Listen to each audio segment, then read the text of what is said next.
Hello दोस्तों, हम बोले थे कि ना एक सर से मिलवाएंगे। हमारे कॉलेज के ये उमेश सर हैं और इनके बारे में क्या बताएं। इन्होंने मतलब हम लोग को एज ए गार्जियन की तरह हम लोग को लगते हैं, क्योंकि कोई भी सिचुएशन हो या कोई भी चीज़ हो, सर से राय मशवरा उससे हम लोग को बहुत सारा मदद मिलता था। चाहे वो फेयरवेल का कार्यक्रम हो, चाहे सर्वे हो या कोई सा चीज़ हो।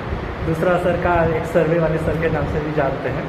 सर का व्यक्तित्व इतना अच्छा है कि हम क्या बताएं। आप अगर जिस भी कॉलेज में सर जाते हैं, आप वहाँ पे जब उनके साथ सर के साथ आप अगर थोड़ा भी देर भी बिता दीजिएगा तो उसमें आपको अनुभव हो जाएगा कि सर कैसे मतलब आपसे साथ ट्रीट करते हैं। हम लोग को सौभाग्य मिला कि सर से इतना दिन रह सके। इच्छा था कि पूरा सेशन ख़त्म करे सर के ही सानिध्य में, लेकिन नहीं हो पाया। सर का ट्रांसफ़र हो चुका है। सर एक चीज़ पूछना चाहेंगे कि सर जैसे कि आप एजुकेशन बैकग्राउंड में आए, तो सर जैसे हम लोग भी मैट्रिक किए, इंटर किए, उसके बाद अभी ग्रेजुएशन सर बहुत सारा किया है, वो हम लोग ब्लैक DED में आ गए।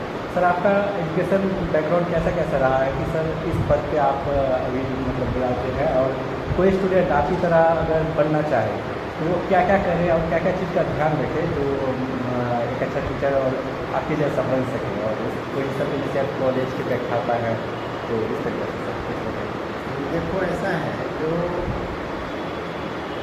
सभी छात्र अपने जीवन में आगे बढ़ने के लिए सबसे पहले तो लक्ष्य उसको निर्धारित करना पड़ता है कि हमारा कौन सा लक्ष्य है, कौन सा गोल है, ताकि हम वहाँ तक पहुँच सकें। और जीवन में विद्यार्थियों को, छात्रों को ये मायने नहीं रखता है जो किस परिवेश में है, इकोनॉमिकल कंडीशन उसका कैसा है। मायने ये रखता है कि हम अपने लक्ष्य के प्रति कितने सजग हैं, कितने सतर्क हैं।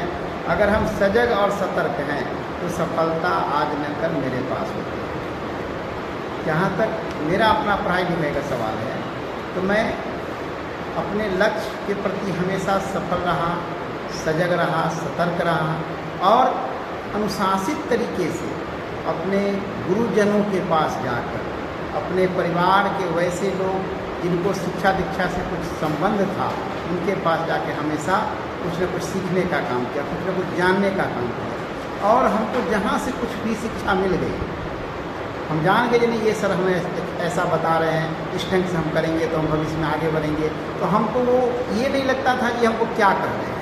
हमको ये लगता था जो बता दिए उसको हमको कैसे पूरा करना है, और उसको हम पूरा करके ही रुकते थे, अन्यथा बीच में हम नहीं रुकते। Thank you sir. जैसे कि एक चीज़ इसी में है सर कि जैसे एक व्यक्ति को अपने जैसा व्याख्याता बनना हो तो एजुकेशनली वो क्या क्या चीज़ करे। जैसे कि इंटर कर लिया, मैंने ही आपके जैसे सपना करके किया, तो सर तो उसके लिए बच्चा को क्या क्या मतलब करना चाहिए। जैसे अभी इसके बाद BEd करे या उसके बाद या तो PG करे, जो आपके जैसे व्याख्याता बन सके एजुकेशन में। देखिए, व्याख्याता या प्रोफेसर का जहाँ तक सवाल है, तो वो और चाहे वो ट्रेनिंग कॉलेज हो या अन्य कॉलेज हो, यूनिवर्सिटी हो, कहीं भी व्याख्याता बनने के लिए उसके पास मिनिमम मास्टर डिग्री होनी चाहिए। मास्टर डिग्री के साथ साथ नेट और PhD की आवश्यकता होती है, जो कि इसमें थोड़ा समय अधिक लगता है, वक्त अधिक लगता है, लेकिन ऐसा वक्त और ऐसा समय नहीं लगता है जिसको हम नहीं प्राप्त कर सकते। तो उसको हम प्राप्त कर सकते हैं, और हम करके यहाँ तक पहुँचे। और हमारे जैसे बहुत सारे वैसे छात्र भी यहाँ तक आए हैं जहाँ से हम यहाँ तक पहुँचे हैं। और आप वैसे देखेंगे जो वैसे छात्र जो वाकई में पारिवारिक दृष्टिकोण से, आर्थिक दृष्टिकोण से काफ़ी संपन्न है, लेकिन फिर भी वो वहाँ तक नहीं पहुँच पाते। तो उसका रीज़न ये होता है जो अपने लक्ष्य को प्राप्त करने के लिए निश्चित रूप से और निश्चित समय से तत्पर नहीं होते, और उसका परिणाम ये होता है कि ठीक है, सफलता उनको नहीं मिलती है। लेकिन कुछ वैसे जो छात्र हैं जिनको लक्ष्य बिल्कुल दिखाई दे रहा है, तो वहाँ अपने लक्ष्य को प्राप्त करते हैं। इसीलिए मैट्रिक हो, इंटर हो, ग्रेजुएशन हो, PG हो, ठीक है, BEd हो, MAd हो, नेट हो या PhD, जो भी हम डिग्रियाँ हासिल करें तो उसको तत्परता से करें, लगन से करें और पूरे ईमानदारी से करें। जब ईमानदारी से उस डिग्रियाँ को हम प्राप्त करेंगे तो डिग्री आज न कल काम आती है और अपने जगह तक पहुँच जाती है। ठीक है सर। सर उसमें एक चीज़ और है, एक चीज़ आपके बारे में बताना चाहेंगे हम दर्शक को। सर हम लोग के डाइट परिवार में सर सर्वे का हेड करते थे, जो भी सर्वे होता था उसमें हमने जब बहुत सारे स्टूडेंट ऐसे बहुत अभी एब्सेंट रहते हैं तो ऐसे पूछ रहे हैं, बात चला कि कौन कौन सर जा रहे हैं, तो सर के बारे में बहुत सारे स्टूडेंट का व्यू एक ये था कि कुछ भी हुआ हो लेकिन सर ने ना पंक्चुअलिटी और हर एक चीज़ को एकदम तत्परता के साथ जो भी व्यक्ति का पेमेंट रुका था या जो भी चीज़ था, जो भी इशू था, सर ने उनको पर्सनली डिटेल से फर्स्ट टाइम जिनका आ गया तो वो तो ठीक ही है, नहीं आया उनको पर्सनली सर काम करके सबका पेमेंट सबका मतलब लगभग सबका आ गया। तो इसके लिए सर धन्यवाद हमारे सभी प्रशिक्षु साथियों की तरफ से।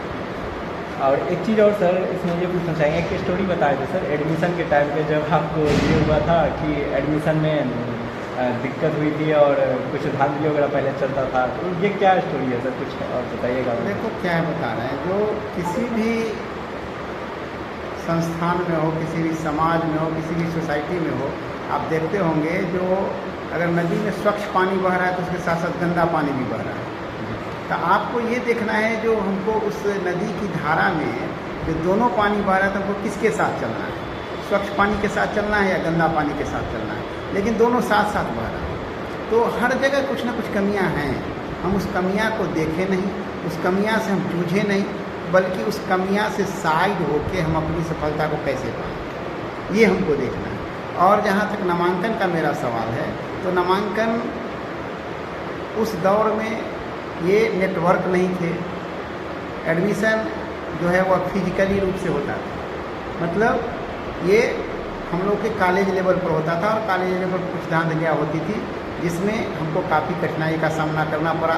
मेरा मेरिट लिस्ट बन गया, मेरिट लिस्ट में नाम भी आ गया, फिर भी मेरा नामांकन नहीं लिया गया।